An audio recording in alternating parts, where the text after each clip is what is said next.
Maharashtra bulletin, आपला महाराष्ट्र, आपली बातमी।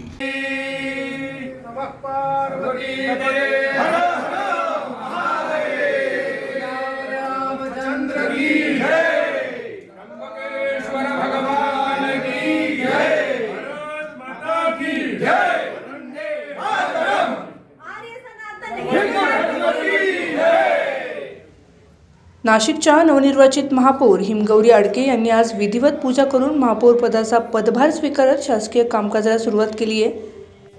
नाशिकच्या नवीन महापौर हिमगौरी आडके यांनी आज महानगरपालिकेच्या मुख्य इमारतीतील महापौर कार्यालय आणि महापौर निवासस्थानात विधिवत पूजा करून प्रवेश केलाय। मंत्रोच्चारात पार पडलेल्या ह्या पूजा विधीला विशेष महत्त्व प्राप्त झाले असून प्रशासक राजवट संपल्यानंतर तब्बल 4 वर्षांनी महापौर निवासस्थान आणि दालन पुन्हा एकदा खुले झाले।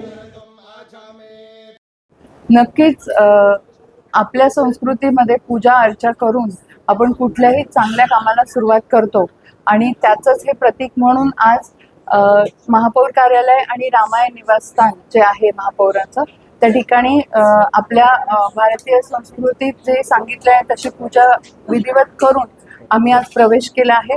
आणि सगळ्यात महत्त्वाचं म्हणजे ही औपचारिकता नसून एक काय म्हणतो, एक शुभ संकेत आहे की आता आपल्याला चांगल्या कामांना आणि पुढे जायच्या कामांना, विकासाच्या कामांना सुरुवात करायची आहे।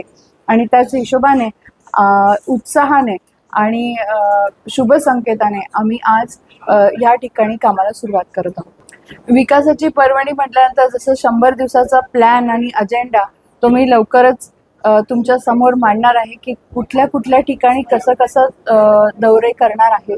त्याचबरोबर कुंभमेळ्याच्या पाहणी कुठपर्यंत आहे, किती कामं झालेली आहेत, त्याचं देखील एक नियोजनबद्ध कार्यक्रम जाहीर केला जाईल।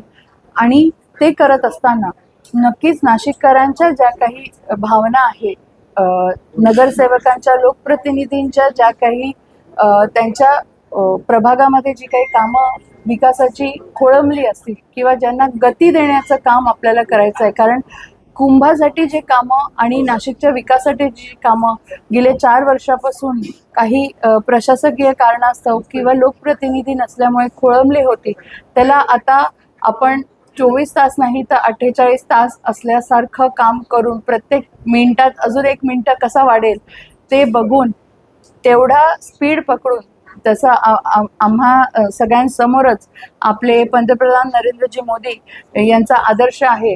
आणि देवेंद्रजी फडणवीस हे देखील 16 तास काम करतात, 18 तास काम करतात, त्यांचा देखील आदर्श समोर आहे। त्यामुळे कामाला कुठेही मागे न पाहता आम्ही सगळेच जण लोकप्रतिनिधी एकमेकांचा हात धरून नाशिकच्या विकासाकडे पाहणार आहोत। DPR मंजूर करण्यात कुठेतरी कमी पडल्यापेक्षा आपल्याला वस्तुस्थिती जाणून घ्यायची इथे खूप गरज आहे। आपण IT पार्क हा हबचा कन्व्हेन्शन जेव्हा घेतलं त्यानंतर आपल्याला माहीत आहे की ते क्लोजर होतं, त्याच काळात आपल्याला कोरोनाला सामोरं जावं लागलं, त्याच्यामुळे जे बजेट होतं ते आरोग्याला डायव्हर्ट झालं होतं, त्यामुळे विकास कामांसाठी आपल्याकडे बजेट नव्हतं। त्याचप्रकारे जे 4 वर्ष आहे त्यावेळेस लोकप्रतिनिधीच नव्हते, निवडणुका झाल्या नव्हत्या, त्याच्यामुळे प्रशासकीय काळामध्ये जो काही बजेट आणि प्रायोरिटीज जे आहेत त्या प्रशासनाने ठरवल्या होत्या। त्याच काळात अनेक रस्ते देखील नागरिकांना हवे होते। खूप पावसाळा झाला होता, त्यामुळे रस्ते बनवण्यामध्ये देखील काही निधी वापरला गेलाय। पण तेच आता लोकप्रतिनिधी आल्यामुळे आपण सगळेच जण कुंभच्या कार्याला लागलो आहोत। हे जे काही सगळे मोठे प्रकल्प आहेत, मोठ्या प्रमाणात महाराष्ट्र आणि देशातनं नाशिक नगरीकडे, कुंभनगरीकडे बघितलं जात आहे। आणि निश्चितपणे मला हा विश्वास वाटतो की जे काही प्रलंबित आपले प्रोजेक्ट्स आहेत, ते IT पार्क असो, लॉजिस्टिक पार्क असो, हीच ती वेळ आहे ज्यामध्ये आपल्याला भरघोस निधी मिळणार आहे आणि ही कामं पूर्णत्वास नेणार। पूजाविधीनंतर हिमगौरी आडके यांनी अधिकृतरित्या महापौर पदाचा पदभार स्वीकारला असून आजपासून त्यांच्या नेतृत्वाखाली नाशिक महानगरपालिकेचे शासकीय कामकाज सुरू झाले आहे।